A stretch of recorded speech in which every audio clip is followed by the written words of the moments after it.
Hi, this is my manipulative for chapter 6. So today I will be talking about how to use an abacus for adding and subtracting. This is probably best for the younger grades, so K to 3 I would say.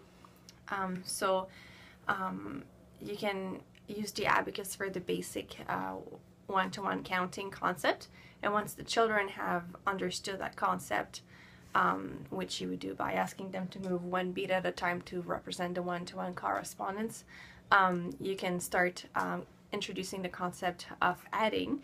So let's say we're going to add 3 and 2. So what you would do, ask the children to do, is move 3 beads from the left to the right. So 1, 2, 3. And then you would ask the student to go to the next row and add 2. 1, 2. So why we're using different rows is because we want the children to visually discriminate the two colors and understand that we're adding two separate numbers. So the 3 and 2, two separate quantities. And then you would ask your student to count all of the beads that have been moved to the other side. So once again, I would encourage pointing as they're counting. 1, 2, 3, 4, 5. So I have 5 beads.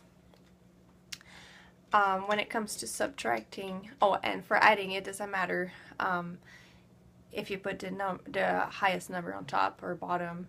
However, when you get into subtracting, it's really important to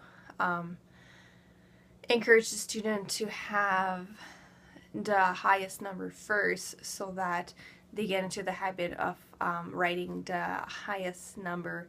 Then again, Brian, I'm not sure if I'm using the right word, the bigger number first. So 7 take away 5 instead of 5 take away 7, especially for the younger grades. So same thing, you would ask them to put the bigger number first. So 1, 2, 3, 4, 5, 6, 7, and now we're going to take away 5 from that. So unlike adding, we're going to stay on the same line and we're going to take 5 out. 1, 2, 3, 4, 5, and then how many beads do we have left? 2. And what I would suggest is that the student will then do the opposite directive. Once again, I'm not sure if that's the right word, because we want them to be able to prove in subtracting that they have the right answer.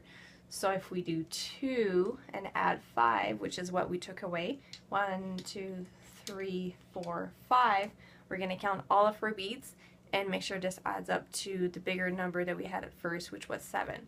1, 2, 3, 4, 5, 6, 7. Perfect. So we're able to prove that 7 take away 5 equals 2, and that 2 plus 5 is 7. So when we get into the bigger grade, you can teach them that half of one row is 5, so they can learn to count by 5. So 5 plus 5 is 10, so 5, 10, 15, 20, and then you can start adding different concepts.